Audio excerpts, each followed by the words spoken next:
আসসালামু আলাইকুম, কেমন আছেন সবাই? আশা করি সবাই অনেক ভালো আছেন। আমিও আলহামদুলিল্লাহ অনেক ভালো আছি। আপনারাই বলুন তো যে আজকে আমরা কোথায় যাচ্ছি? আজকে আমরা যাচ্ছিলাম ঘরোয়া রেস্টুরেন্টে। আমার কথা কি জানেন? আমার কথা হলো জীবনে প্রচুর পরিমাণে খেতে হবে, আর বেশি খাইলে যদি মোটা হয়ে যায় তাহলে ওইটা কোনো ব্যাপার না। অনেক দিন হয়ে গেছে যে বাইরে কোনো রেস্টুরেন্টে যাওয়া হয় না। তারপর আজকে সকাল থেকেই আম্মুর মাথা পুরো খারাপ করে দিচ্ছিলাম আমরা দু বোন, যে কিনা আজকে আমাদেরকে বাইরে নিয়ে যেতেই হবে। তারপর অনেক জোরাজোরি করার পর আম্মু ফাইনালি রাজি হয়ে গেল আমাদেরকে বাইরে নিয়ে যাওয়ার জন্য। তারপর আমরা চলে আসলাম ঘরোয়া রেস্টুরেন্টে। আর এই রেস্টুরেন্টের খাবারগুলো কিন্তু অনেক টেস্টি হয়।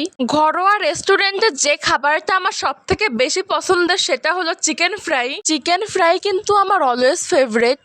আর এখন আমি চিকেন ফ্রাইটা একটু খেয়ে টেস্ট করতেছিলাম। চিকেন ফ্রাইটা কিন্তু খেতে প্রচুর পরিমাণে স্পাইসি ছিল। আর আপনারা কে কে আমার মতো চিকেন ফ্রাই খেতে প্রচুর পরিমাণে পছন্দ করেন আমাকে কিন্তু কমেন্টে অবশ্যই জানিয়ে দিয়ে যাবেন।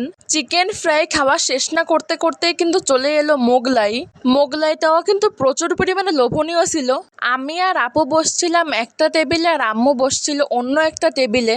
আর মোগলাইটা কিন্তু প্রচুর পরিমাণে গরম ছিল। মোগলাই খেতে গিয়ে আমার গালটা পুরাই পুড়ে গেছে। তারপর আমি আর আপু খাওয়া শেষ করে দুইটা কোন আইসক্রিম নিয়েছিলাম চকলেট ফ্লেভারের। আমার আম্মু কিন্তু আইসক্রিম খুব একটা বেশি খায় না, কারণ আম্মু ঠান্ডা কিছু খেলেই আম্মু শ্বাসকষ্টে প্রবলেম হয়। আজকের ভ্লগটা আপনাদের কাছে কেমন লাগলো আমাকে কিন্তু কমেন্ট করে জানাতে একদমই ভুলবেন না। সো আজকের ভিডিওটা এই পর্যন্তই। সবাই সুস্থ থাকবেন, ভালো থাকবেন। আল্লাহ হাফেজ।